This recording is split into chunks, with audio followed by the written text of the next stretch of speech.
Bali mga kanoypi, naumpisa na nila Boss Raymond na malagyan ng hollow blocks, paikot. Dito na sila Boss, anong pangalan mo, boss? Jomar po. Ayan, shout out kay Sir Jomar Siya yung taga-design Ayan, naglalagay sila ng hollow blocks talaga mga kanoypi. Pero lalagyan pa ng design yan. Papalitadaan pa ata nila yan para makinis at lalagyan ng design. So ito yung ganito yung before niya mga kanoypi. Ayan, may mga bato-bato, buhangin doon sa harapan, pati dito nakapagtambak na sila ng garden soil mga kanoypi.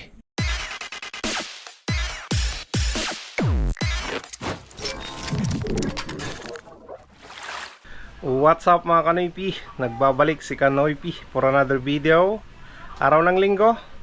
At nagsimba kami kaninang umaga mga kanoypi. Bali nagpagupit na rin ako. Ayan, bagong tabas na naman si Kanoypi So alauna na ng tanghali, may pupunta tayo ng Lawak, Pangasinan.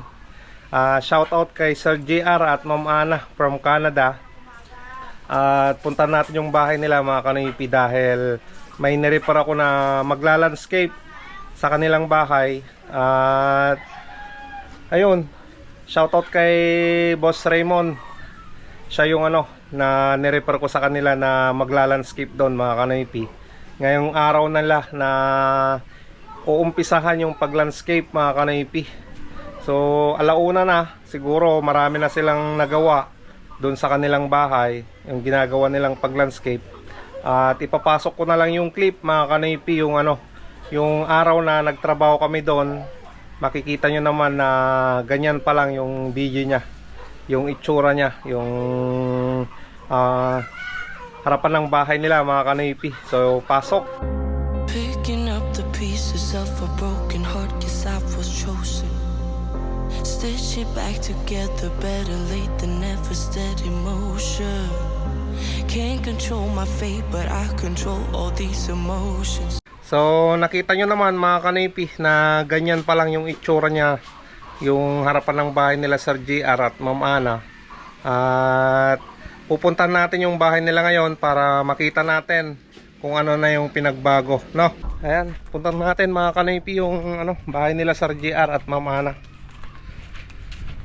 Ayan, araw ng linggo. Bukas punta tayo ng ng Tarlac City, yung project namin ni Boss Peter doon mga kanoypi.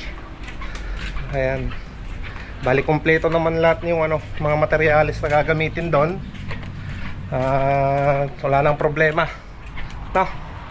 nandun na lang lahat sa bahay nila Boss Peter yung mga gamit. Okay mga kanoypi. Nakalimutan ko na yung pangalan ni Madam, yung may-ari ng bahay na yon. Shout out natin mga kanoypi. Ayan, saan na yun? Shout out kay Madam Presela Aranico Mendoza. Okay mga kanoypi, shout out Madam Presela. Salamat sa pagtitiwala sa amin ni Boss Peter. So nandito nakapark si Mia mga kanoypi sa harapan, doon sa lilim. Gagamitin na naman natin siya na pumunta ng Lawak, Pangasinan. Right? Nandiyan si Mia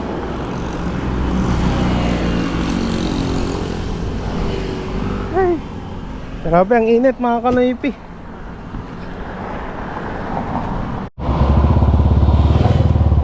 Mga kanoypi,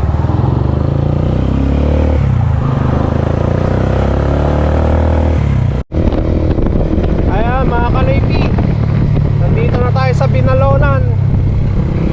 Binalonan Crossing. Kakaliwa na lang tayo dyan mga kanoypi para papuntang Lawak.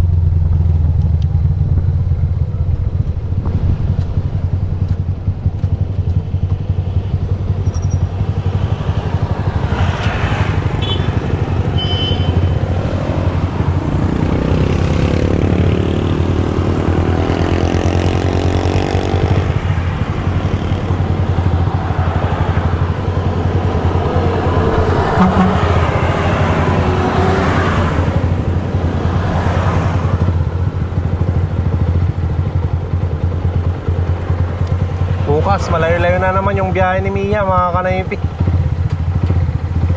Pero ayos lang yan, kayang-kaya naman niya eh.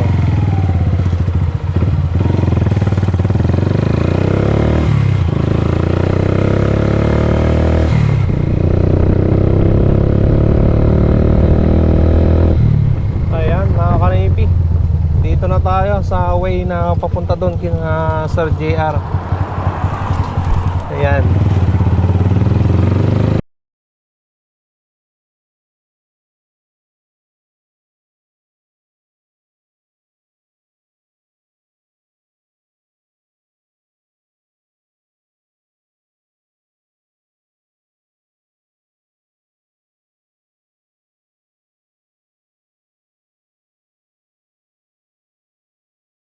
Ayan mga kanaypi, nandito na tayo sa site, sa bahay ni Sir JR at Ma'am Ana.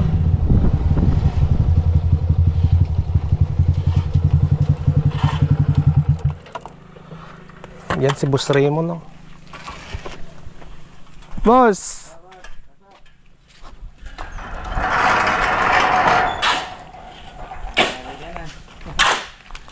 Nakarami na kayong ginawa.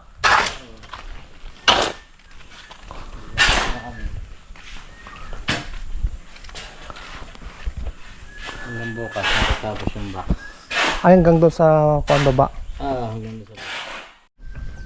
Nalpasan ni Talo nagata eh. Oo. Ayos na karon. Ayan. Ayan, pinuntan muna namin yung isang lupa ni Sir JR mga kanaypi. Future na maging resort daw to. Ayan. Balak niya atang bilhin yung lupa na yun eh. Ayos yung modern yung ano, bahay kubo niya.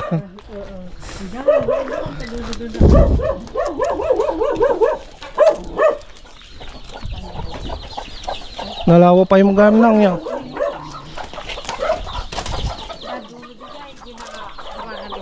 Ay, ginaaladan? Oo, ginalaban di cyclone. Pwede ko nga dyan nga nag-nami. Ano? Maluwang pala yung lupa niya. Nakalaipi. Oh.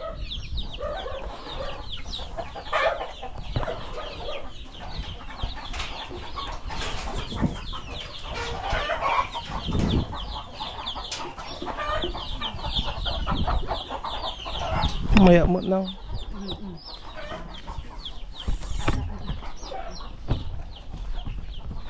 Ayan, maluwang mga kanaypi.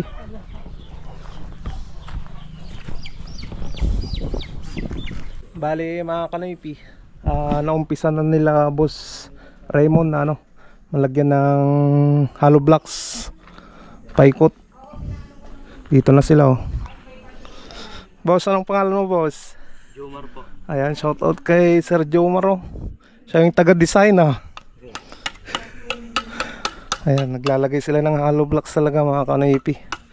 Pero lalagyan pa ng design yan. Papalitadaan pa ata nila yan eh, para makinis at lalagyan ng design. So ito yung ganito yung before niya mga kanaypi. Ayan, may mga bato-bato, buhangin doon sa harapan, pati dito. Dito nakapagtambak na sila ng garden soil mga kanaypi. Ayan. Dito gagamitin pa nila yung buhangin na yan pang asentada. No. Hanggang dito daw mga kanaypi sa sa hollow blocks na yon. Hanggang dyan yung lalagyan nila ng bermuda, tataniman. So sa mga gusto, kontakin nyo ako at kontakin natin si Boss Raymond sa mga gustong magpa-landscape. Ibibideo rin natin to mga kanaypi pag natapos na nilang ma-landscape para makita nyo yung before and after, no? So ganito yung before nya, mga bato-bato, buhangin. Ayan.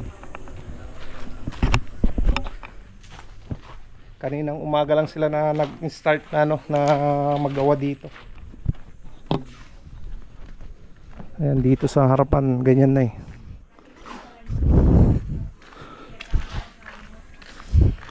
May asintada sila na ano, hollow blocks. Yan. Hanggang doon pa ikot mga kanaypi. Pati dito daw sa ano.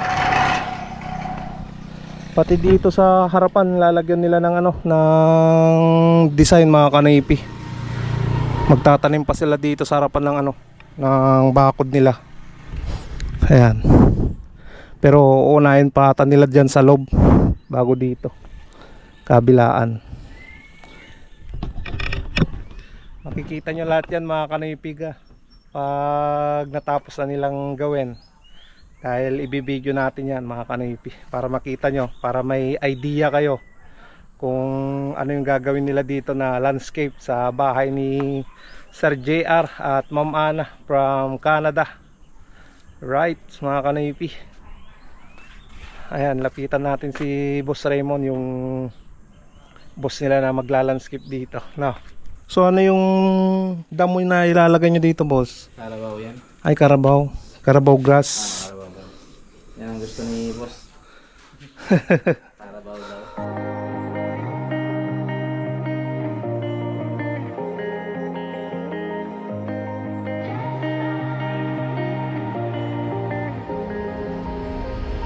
When I'm blue, I think of you in your eyes, how they look at mine, so kinda like that.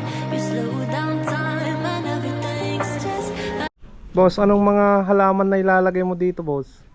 Na request ni boss. Yung mga daw, yung mga may design, mga spiral, mga cone. Basta yung hindi gaano lumalaki. Madaling i-maintain. Madaling i-trim. So dito marami pa kayong gagawin dyan, boss. May ano pa dito yan, may upuan, may kalesa. Ay, isang upuan lang. Tapos stepping stone. Lahat yan hanggang papunta ron. Ganon din yung kabila. Ganun din. May upuan din sa kabila, wala na. Ano lang. Stepping stone lang. Oo. So, yan. Marami pa daw. Hanggang ilang araw kayo dito magkatrabaho, boss? Depende boss, kung Abutin na yung isang buwan? ano naman. 10 to 2 weeks mga. Sa bagay to, matrabaho talaga pag ganyan, no, boss? Lilinisin pa yan. Kakalikan pa, papatagyan ng ayos para ano, pag nagtanim maganda. So, baka pag nakita nila na ano, na maganda na to, baka may magpapagawa pa, no? Oo, Boss. sana boss. Oo. Marami pa yan yung mga subscriber ko na nasa ibang bansa. Ayan. Kung gusto nyo na ano, na magpa-landscape mga kanoypi, kontakin nyo ako at kontakin natin si Boss Raymond. Marami siyang tindang halaman eh. So, abangan natin to pag ano, natapos na ma-landscape at i-video rin natin yan para makita nyo mga kanoypi. Before and after na, boss. Picture nyo na lang boss para ano. Oo.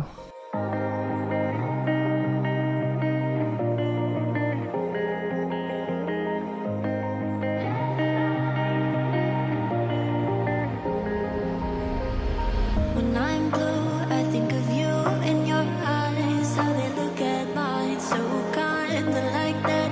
You slow down time and everything's just fine. I was ocean swimming with just wishbone thinking of my life, the vision drifting by until I found a lighthouse in your heart, shining like a beacon of bright stars.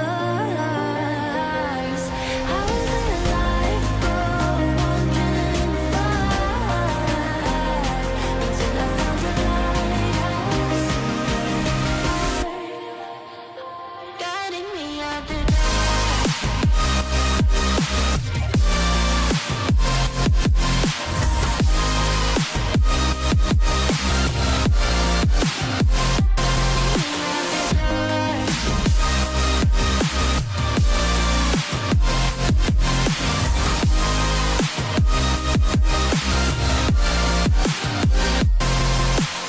when I'm scared, I send a flare and you're here in a Una ko nang. Ay, sige din. Magtatanong ko, nag-vlog no nalpasan. Okay, sige. Ge. Ge, boss. Thank you. Update na lang pag ano, natapos na.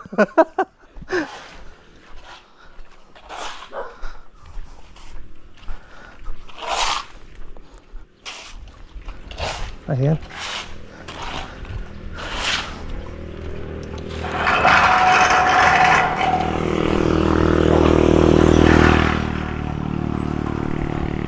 Ayan mga kanaipi, uwi na tayo.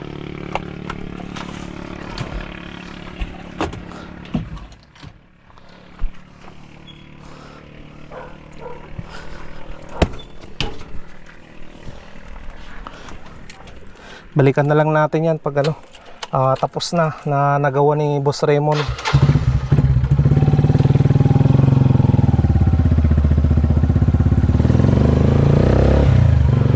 Marami pa. Sabi niya hanggang 2 weeks ata sila dyan mga kanaipi. Pero kita nyo naman, kaninang umaga lang sila nag-umpisa, marami na yung nagawa nila.